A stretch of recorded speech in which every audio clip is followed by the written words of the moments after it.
Good morning.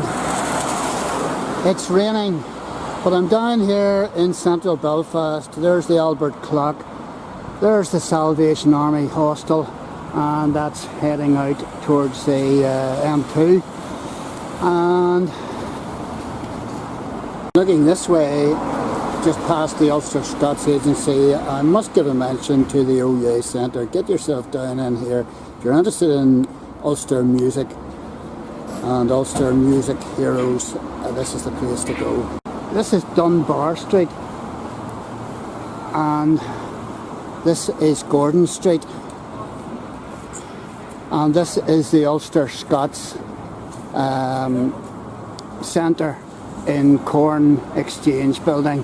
I'm just in the foyer here of the Ulster Scots Agency, and it's all about talking about the connections between Northern Ireland and the 9 counties of Ulster and Scotland, because there's just been such a coming and going of peoples across the narrow channel. The foyer area is quite extensive here, and I've got plenty of information about the Ulster-Scots connection and all the history in between. And there's an awful lot of free literature, all about people who have an Ulster-Scottish link. So we've got Henry Cook, we've got Reverend W.F. Marshall, we've got information about the Ulster Covenant, we've got the Desert Generals, the connection to the USA, and many of the US presidents in the past, their ancestors came from Ulster. Their family homes are still here. The Great Seal of the United States of America.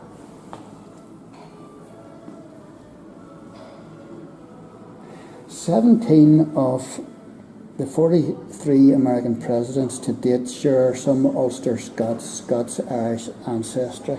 Isn't that interesting? Roosevelt, Jackson, Grant, Wilson. 13 miles of water between Belfast, Larne and Stranraer. So here's a timeline. Ulster and Scotland have been connected since the dawn of time. And there's a lot of connections between Ulster and Scotland by way of language and literature. And Burns is right in there, so he is. Here's a few words that you might be familiar with. Thole. He couldn't thole it anymore. And here's Scunnard and Thran.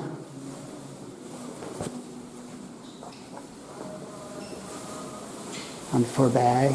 And if you're interested in the 1798 rebellion, you might be surprised to find all this information about it in the Ulster Scots Agency, because not everybody supported the English, and these 1798 rebelliers were all Presbyterians. The leadership was all Presbyterians, and a lot of these Presbyterian ministers lost their lives, like Henry Joy McCracken, hanged at Corn Market. Memorial plaque in Rosemary Street. I didn't know that was there. Henry Munro, parishioner of Lisburn Cathedral. So he was Anglican, was hanged in Lisburn and buried in the cathedral graveyard. But this highlights the battles of engagement. There's Ballynahinch, Saintfield, Antrim, and various other spots. And you can read all this all for yourself. Ulster battles, the aftermath. Who dares to speak of 98? And here's all the places associated with it. Saintfield Memorial Garden. Haven't been there. Rear of the First Presbyterian Church Memorial Garden. Tells the story of Saintfield's involvement with the rebellion. Newton Ard's Market House.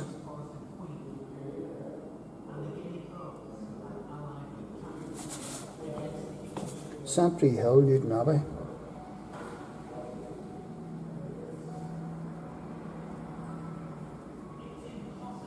Orr Monument, Ballycurry. The Bard of Ballycurry, James Orr, took part in the rebellion, died in 1816. Men at arms, and Ulster men were always in the thick of fighting, either between each other or against some other foe.